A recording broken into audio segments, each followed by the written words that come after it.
రేయ్, లీడర్కి లేబర్కి తేడా ఉండాలిరా. ఎంతమందిని తొక్కుకుంటూ ఇన్ని మెట్లెక్కొచ్చానో తెలుసా? ఎవరిని ఎక్కడ పెట్టాలో అక్కడ పెట్టాలి. ఏందిరా, రాష్ట్రాలు వేరైనంత మాత్రాన రాజకీయం మారుతుందా? రేయ్, ఎక్కువ మాట్లాడకు. ఎన్ని కోట్లు కావాలంటే అన్ని కోట్లు ఖర్చు పెడతాను. నాకు ఆ టెండర్ కావాలి.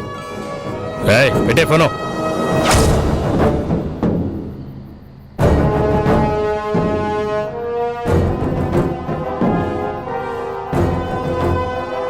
చల్ చలో చలో చలో చలో చలో. రేయ్, ఆగరమహి. ఏంటి డాడీ, క్లాసా? ఏరా, ఎగతాళిగా ఉందా? నేను మాట్లాడుతుంటేనే నీ క్లాస్ పిక్తున్నట్టు అనిపిస్తోందా? క్లాస్కు టైం అవుతుంది అంటున్నాను డాడ్. ఏంటి, క్లాస్కు టైం అవుతోందా? రేయ్, నిన్న మీ ప్రిన్సిపల్ ఫోన్ చేశాడు. 20 రోజులైందంటే నువ్వు క్లాస్కి వెళ్ళి. రేయ్, తల్లి లేని వాడవని గారం చేస్తే నీ మారా మీ తిమిరి ఇంతవరకు వచ్చింది. ఏంట్రా ఇది? అది కాదు డాడ్. రేయ్, నువ్వు మాట్లాడుకో.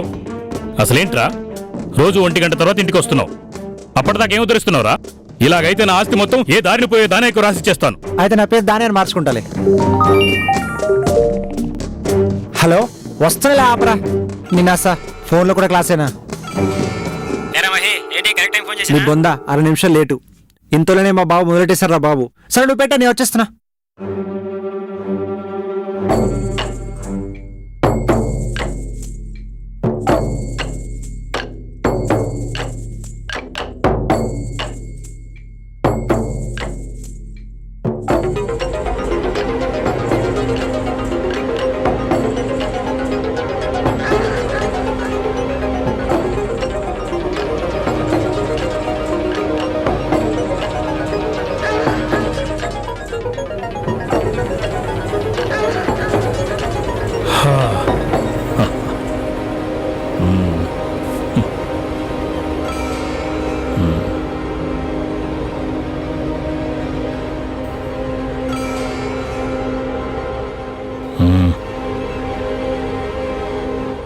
Thank you.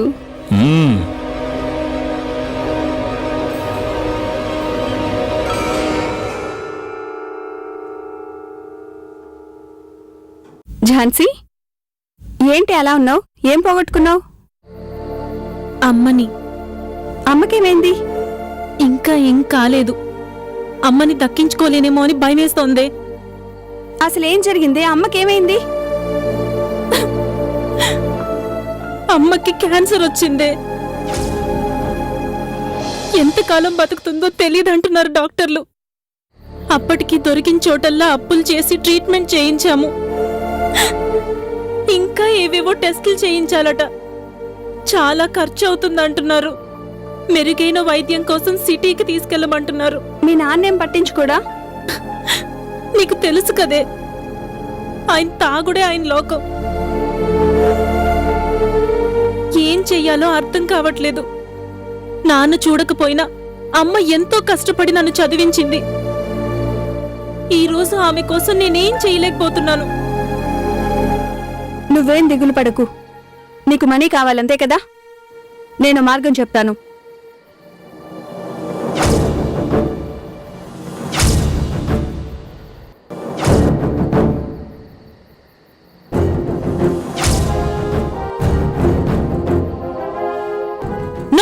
నేను అలాంటి దాని కాదు.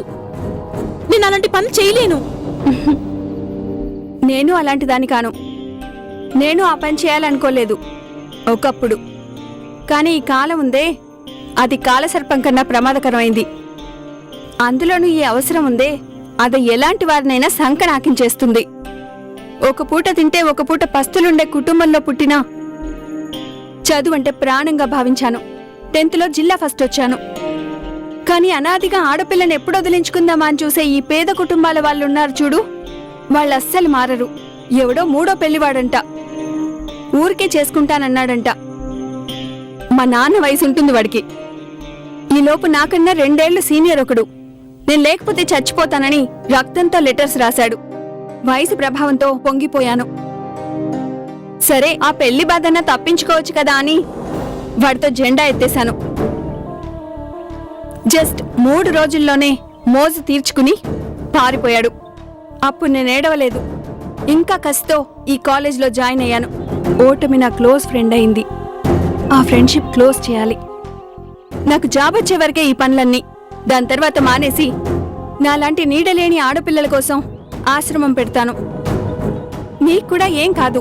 అమ్మ ఆరోగ్యం కోసం ఈ ఒక్క తప్పు చేసేయ్, పర్లేదు. కానీ ఈ కాలం ఉందే, అది కాలసర్పం కన్నా ప్రమాదకరమైంది. అమ్మ ఆరోగ్యం కోసం ఈ ఒక్క తప్పు చేసేయ్, పర్లేదు. హలో, నమస్తే సాబ్. ఫోన్ గిట్లా చేసి చాలా దినాలైంది. మంచిగున్నారు సాబ్? లేదురా, మంచింగ్ లేక ఒంటరిగా ఉన్నా. తమాజైంది సాబ్. మీకు ఇప్పుడు తోడు కావాలి.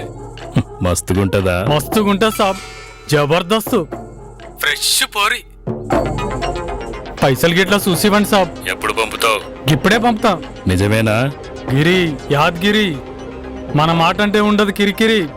ఉంటా సాబ్.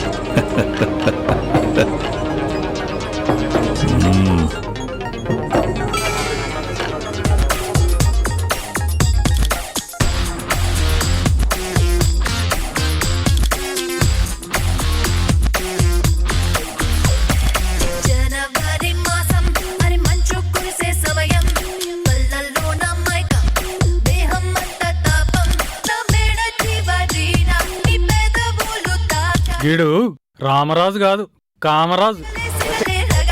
నా సిగ్గు ఎక్కువ నిక్కులన్నీ చిక్కుకొని జనవరి మాసం అది మంచు కురిసే సమయం, కళ్ళల్లో నా మైకం, దేహం అంతా తాపం.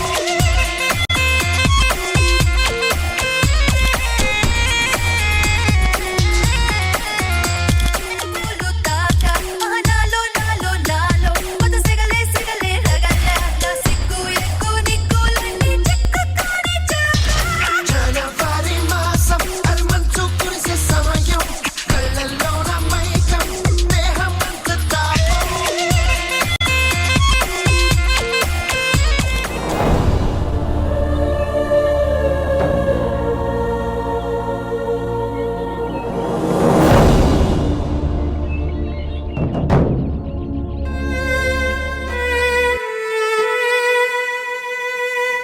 హాయ్. సారీ, కొంచెం లేట్ అయింది.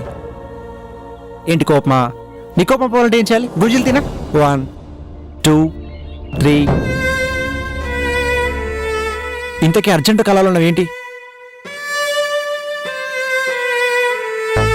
మొన్న నువ్వు చెప్పిన ప్రపోజల్ కి ఆలోచించి చెప్తానన్నాను కదా, అందుకే రమ్మన్నాను.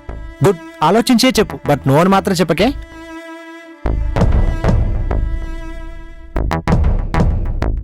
నో, నేను నీకు తగను. నువ్వు వేరే అమ్మాయిని పెళ్లి చేసుకో. అది అంతకు మించి డీటెయిల్స్ అడగొద్దు. ఈ సమాధానం కోసం నేను ఇంతకాలం వెయిట్ చేస్తుంది. నీకు నా గురించి ఏం తెలుసు? నాకు చాలా ప్రాబ్లమ్స్ ఉన్నాయి. ఇంకో నెలలో ఫైనల్ ఇయర్ ఎగ్జామ్స్ కూడా అయిపోతాయి. ఈలోగా ఏదో ఒక ఉద్యోగం చూసుకోవాలి. ఇప్పుడిప్పుడే అమ్మ ఆరోగ్యం క్యూర్ అవుతోంది. ఇకపై తనని చూసుకోవాల్సిన బాధ్యత నాదే. నాన్న కుటుంబం గురించి అసలేం పట్టించుకోడు. ఇన్నాళ్ళు అమ్మ నన్ను చాలా కష్టాలు పడి చదివించింది. వీటన్నిటికీ మించి నేను నీకు సూట్ కాను. ఇదే మన ఆఖరి కలయిక కావాలి. అందుకోసమే అర్జెంటుగా కలవాలన్నాను. చూడు, నీ గతం గురించి నాకు అనవసరం. అమ్మ చిన్నప్పుడే చనిపోయింది. నా కడవతో ఎలా మాట్లాడాలో కూడా తెలియదు. గడిచిన 2 సంవత్సరాలుగా నీతోనే క్లోజ్గా మాట్లాడింది. ఎందుకో వేరెవరితోనూ అంత క్లోజ్గా మూవ్ అవ్వలేకపోయాను. బహుశా చిన్నప్పటి నుంచి నాన్న, వంటవాడు, కారు డ్రైవరు, ఇలా అందరూ మగవాళ్ళతో పెరిగిన వాతావరణం కావచ్చు నన్ను ఇలా తయారు చేసింది. ఇన్ని రోజులు నువ్వు అందుబాటులో లేకపోయేసరికి నీకు తెలియకుండా నేను అలాంటి నిర్ణయం తీసుకోవాల్సి వచ్చింది. నన్ను క్షమించు మహి.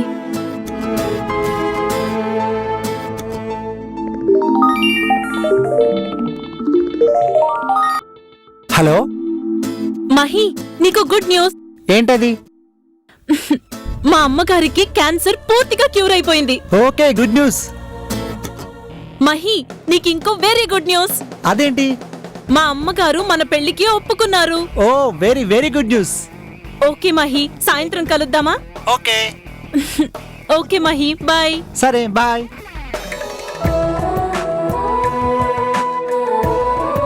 ఇటు ఇటు ఇటు అని చిటికెలు ఎవ్వరివో,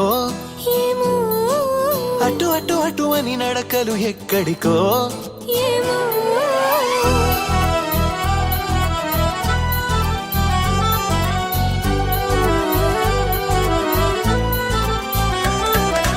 ఇటు ఇటు ఇటు అని చిటికెలు ఎవ్వరివో, అటు అటు అటు అని నడకలు ఎక్కడికో.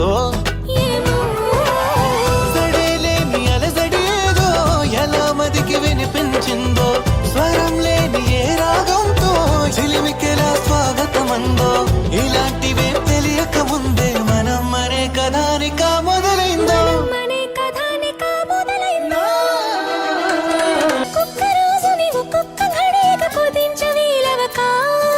చిరాకు పడేటు పరారైందో ఈ సమయం కనబడక. ప్రపంచమంతా పరాభవంతో తలొంచి వెళ్ళిపోదా, తనోటి ఉందని మనం ఎలాగా గమనించం గనక. కనకంటున్న మెలకువలో ఉన్నాం కదా, మన దరికెవరు వస్తారో కదిలించగా.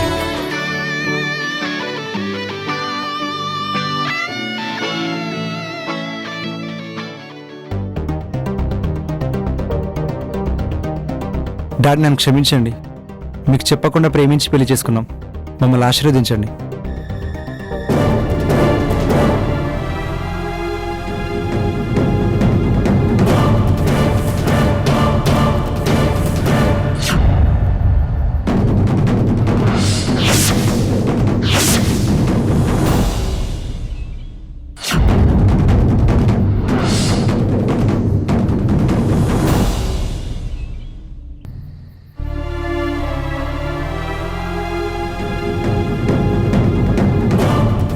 నీతో కొంచెం మాట్లాడాలి.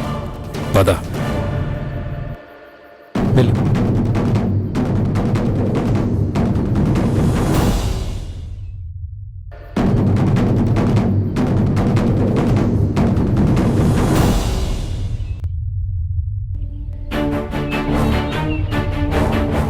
మహేష్ నా కొడుకుని తెలిసే వాణ్ణి ప్రేమించి పెళ్లి చేసుకున్నావా?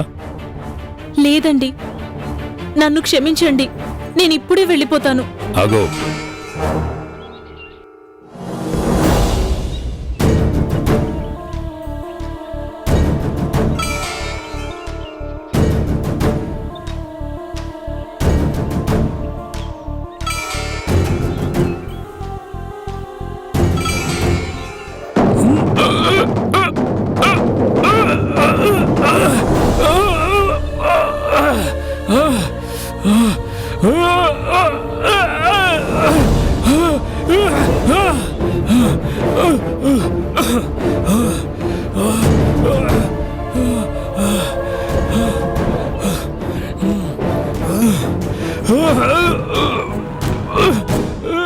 Hello doctor.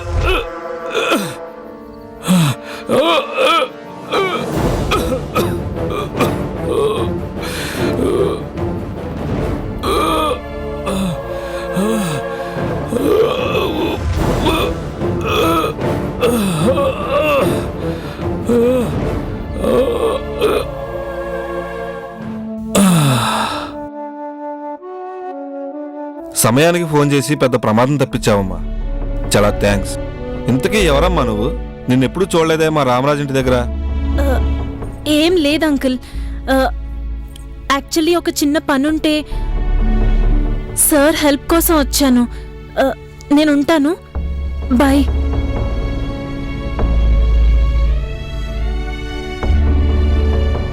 హలో మహేష్, ఎక్కడున్నావురా నువ్వు? Hello, ambulance.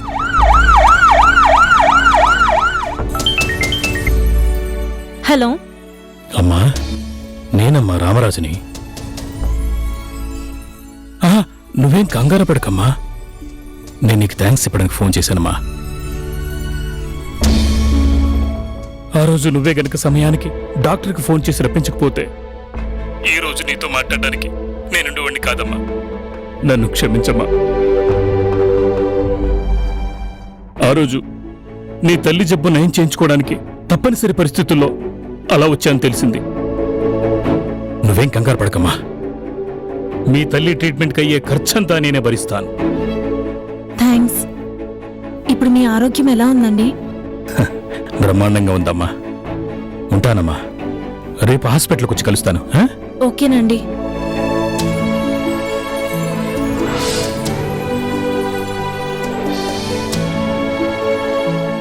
నువ్వేం కంగారు పడద్దమ్మా. జరిగిందేదో మన మంచికే జరిగింది. అయినా తల్లి ఆరోగ్యం కోసం ఏ త్యాగానికైనా సిద్ధపడ్డ నువ్వు ఎందుకు పనికిరాని మావాణ్ణి ఇంకెంత బాగా చూసుకోగలవో నేను అర్థం చేసుకోగలను. పదమ్మా. నీ పెళ్లికి నేను ఒప్పుకుంటానో లేదో అని ఎదురు చూస్తున్న వాడికి మనస్ఫూర్తిగా నేను ఈ పెళ్లికి ఒప్పుకోనని చెబుతూ పద.